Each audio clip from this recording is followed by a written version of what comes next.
Bonjour les élèves, c'est Madame Lucien. J'espère que vous allez bien. Donc, dans cette vidéo, je vais vous lire le chapitre 3 d'un trou dans la glace de Jean Bergeron.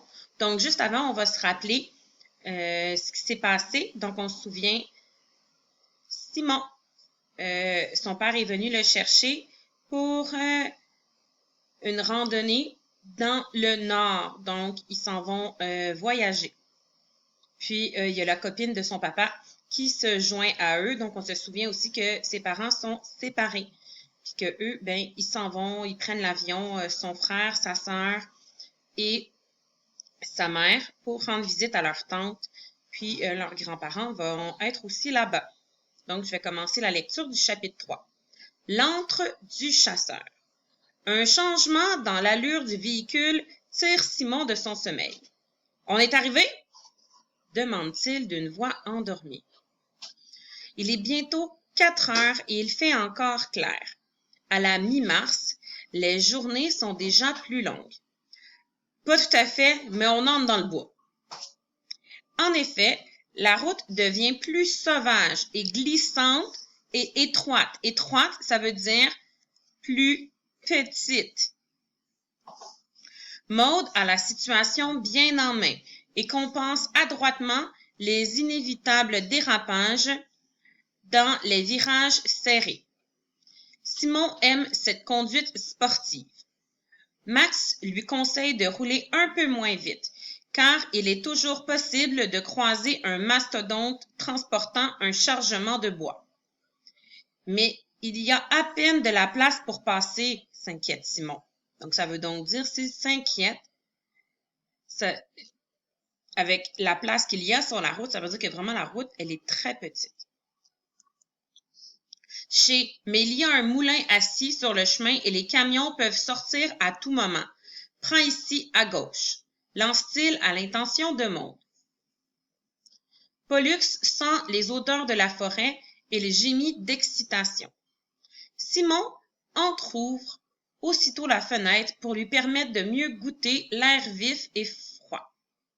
Donc, il va goûter, c'est une expression, il ne va pas manger l'air. Hein? Donc, c'est vraiment pour que le chien puisse bien le sentir. Max désigne du doigt un point dans la montagne.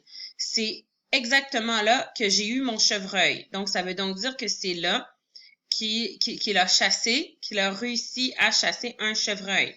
Donc, probablement le tirer avec un fusil.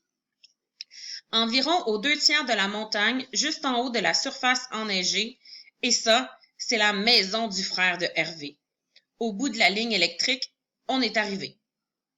Le bout de la ligne, s'exclame Simon avec curiosité. Hervé a l'électricité depuis seulement 2 ou 3 ans, mais pas encore le téléphone. C'est un vrai gars de bois, comme on dit ici. Quand il est arrivé, il n'y avait rien du tout. Il a tout construit lui-même, il gagne sa vie comme guide de chasse. Donc, quand les gens veulent venir chasser, Hervé, lui, les aide en les accompagnant dans leur traversée dans la forêt. « C'est ton ami? » demande Simon. « On peut dire ça, c'est là. » Max indique une pancarte avec des lettres sculptées dans le bois et peintes de manière à ce qu'on y lise le nom du maître des lieux, la chance. Le nom du maître des lieux, ça veut dire le propriétaire. Maude gare le véhicule en marche arrière pour en faciliter le déchargement, puis éteint le moteur.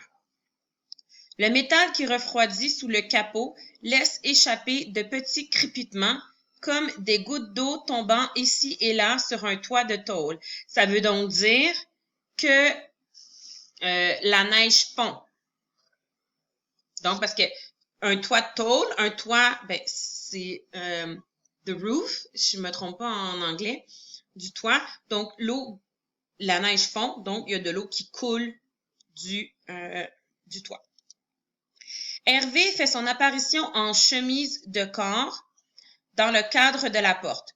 Un épais nuage de condensation s'échappe de la maison autour de lui. Hervé aborde un large sourire et fait de grands gestes en les priant d'entrer sans délai. Donc, sans délai, ça veut dire entrer tout de suite, pas besoin d'attendre, venez maintenant. Il fait-il assez beau à votre goût? Venez entrer, j'ai fait un grand feu. Donc, tantôt, on avait chemise de corps, ça veut dire qu'il est probablement juste avec ses sous-vêtements, mais une chemise, c'est vraiment comme une combinaison. Il y en a qui mettent ça là, quand ils vont en ski. C'est comme un one piece, si on veut, complet. Donc, je pense plutôt qu'il porte ça. Un onesie? Je pense que c'est comme ça qu'on dit ça. Même depuis la voiture, Simon ne peut pas manquer de remarquer les yeux de l'homme. Ils sont gris et tellement brillants qu'on croirait qu'ils sont illuminés. Simon trouve qu'Hervé a quelque chose d'inquiétant, même s'il sourit comme un enfant. Les lieux, par contre, sont enchanteurs. Simon ne sait plus où donner du regard. Ça veut donc dire que c'est tellement beau qu'il ne sait plus où regarder. Une autre tête sort soudain du cadre pour les accueillir. Une petite boule de poils noirs qui a l'air d'un croisement entre le chat et le lapin. L'animal disparaît en voyant Pollux bondir du véhicule et se mettre à sentir et à lever la patte à qui mieux mieux. Un territoire vierge sur lequel jamais aucun chien avait laissé sa marque. Un territoire appartenant à des chats. Tchou, tchou! Donc, quand un chien arrive à quelque part, il se met tout de suite à délimiter son territoire en urinant. Ça veut dire en faisant pipi. Max parlait d'une cabane en bois rond. Elle est bien construite avec des troncs entiers, mais il s'agit d'une magnifique structure à 2 étages entourée d'une agréable clairière qui domine une rivière sinueuse. Sinueuse, ça veut dire qu'il y a beaucoup de raccoins, de courbes, au fond d'une vallée. Au bout du terrain se dressent 4 totems en bois gris. Tout autour, la neige a été découpée pour dégager l'entrée et forme une muraille à hauteur d'homme. À hauteur d'homme, ça veut dire que c'est à peu près la hauteur d'un homme adulte. Que Simon est impatient d'escalader. Max lui signifie qu'il faut d'abord rentrer les bagages. À l'intérieur, un feu bien nourri brûle dans une cheminée en grosses pierres rondes qui s'impose dans la seule pièce du rez-de-chaussée. Donc, un feu bien nourri, ça veut dire que c'est vraiment un très gros feu qui brûle dans la cheminée. Son père a dit vrai et Simon n'en revient pas. Il y a des panaches et des animaux empaillés sur tous les murs, même au plafond où la peau d'un ours noir a été clouée. Simon est à la fois fasciné mais étrangement attristé devant ce spectacle. L'automne dernier, alors que son père se préparait pour la chasse, le professeur avait organisé une discussion autour de ce thème. Les élèves devaient choisir un point de vue et le défendre en classe. Simon s'était vite rangé dans le camp des anti-chasseurs. Seuls 2 élèves composaient l'autre camp et leurs arguments n'avaient convaincu personne.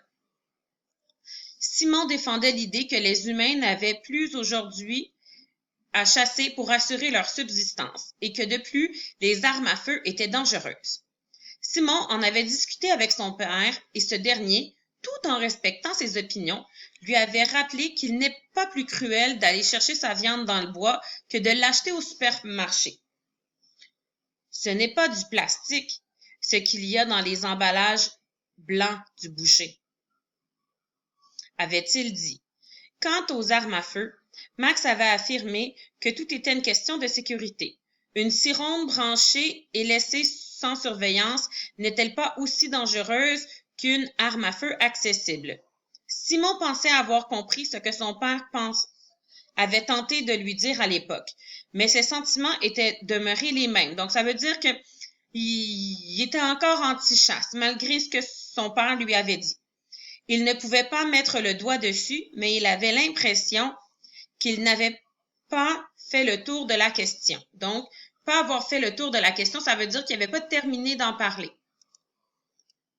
Chez Hervé, le sujet n'a plus rien de théorique. Pas moins de 5 carabines et fusils de chasse sont accrochés aux poutres, donc c'est comme des crochets. Puis ils sont comme accrochés au mur, sur des douilles de gros calibre clouées dans le bois. Par ailleurs, Simon comprend mieux ce que son père voulait dire en parlant de Hervé comme un artiste. Son chevreuil est tellement réaliste. On jurerait que l'animal a passé la tête à travers le mur et qu'il est sur le point de bondir pour fuir dans le bois. C'est vrai que c'est beau, mais je ne mettrai pas ça dans ma chambre, pense Simon. Comme si elle avait entendu sa réflexion, Maude renchérit. Ça fait un peu bizarre sur un mur, mais au moins on a le temps de le regarder. On n'en voit jamais dans la forêt, parce qu'ils se mettent toujours à fuir dès qu'ils entendent un bruit. Ah oui? Pourquoi? Demande Simon un peu déçu. T'as vu la grosseur des oreilles de cette bibite-là, bonhomme? Lui fait remarquer Hervé. Ils sont capables de t'entendre croquer un Smarties à 1 000. Il pourrait y en avoir un pas plus loin que les totems. S'il bouge pas, tu le verras jamais. Il y a juste un loup capable d'approcher un chevreuil en silence. Et encore, seulement si c'est un vieux un peu sourd.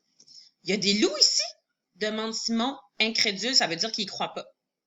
S'il y a des loups, tu verras demain. Je vais te montrer des pistes fraîches. En tout cas, t'es mieux de pas laisser ton chien sortir tout seul à soir. C'est pas mon chien. Ah, c'est pas ton chien? Dit Hervé en se moquant du ton de Simon. C'est le chien de Maude, l'ami de mon père. Ah, l'ami de ton père, répète-t-il sur le même ton. Max entre alors avec les derniers bagages. Je vois que vous faites connaissance. Simon, je te présente Hervé. Hervé, voici Simon, Maude et Pollux. Hervé réagit davantage en entendant le nom du chien que celui des humains. Bonjour, le beau Pollux. Viens voir Hervé. Hein, le beau chien. Oh oui, ça sent bon ici. C'est quoi ça? Ben, c'est une peau de castor. Ça sent encore la chasse. Je viens juste de le tanner. Hein? C'est quoi ça, mon Pollux? Hervé décroche la peau toute ronde accrochée au mur.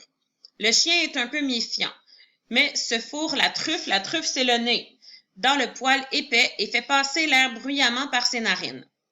Son front plissé et tremblant témoigne de son grand intérêt, ça veut dire qu'il est intéressé, mot de même famille, pour l'étrange bête à poil qui ne semble pourtant pas comestible. Comestible, ça veut dire pas comestible, ça veut dire qu'on ne peut pas la manger. La peau comporte 6 fentes qui intriguent Simon. Hervé devine la question qui brûle les lèvres et explique sans détacher son regard de Pollux. 2 petits trous pour les yeux, 2 pour les pattes avant et 2 autres pour les pattes arrière. C'est comme ça que les Indiens faisaient avant de les vendre. C'est beau, hein? Pour les bloquer, ils faisaient des cerceaux avec du bouleau. J'en ai en bas, je te montrerai, mais vous devez avoir faim. Un peu. Mais on va attendre le souper, répond Max. Une bière alors? Boisson gazeuse, lait, jus. Des yeux, Hervé fait le tour de ses invités en terminant par Simon. Du scotch? Simon, surpris par cette demande incongrue, parce que ça fait pas de sens, hein, c'est un enfant, il devrait pas boire de l'alcool. Du scotch, c'est de l'alcool. A l'impression de se retrouver devant le capitaine Haddock dans Tintin. Quel étrange personnage! Simon n'éprouve pas beaucoup de sympathie pour lui, sans compter qu'il pue le tabac à plein nez. Je prendrais bien un jus d'orange, fait-il d'une voix pleine de reproches. Oh, excusez-moi de vous demander pardon, fait Hervé dans une révérence ridicule en exécutant de grands moulinets avec les bras. Ça veut dire qu'il fait ça comme ça. D'une main habile, il attrape coup sur coup 2 oranges dans la corbeille à fruits qu'il lance aussitôt en direction de Simon. Ce dernier les attrape l'une après l'autre de la main droite puis de la gauche, tandis qu'Hervé sort de l'armoire un presse-fruits à levier digne d'un antiquaire. Le jus de Monseigneur, attention, fraîchement pressé. C'est pas parce qu'on est dans les bois qu'on ne sait pas vivre.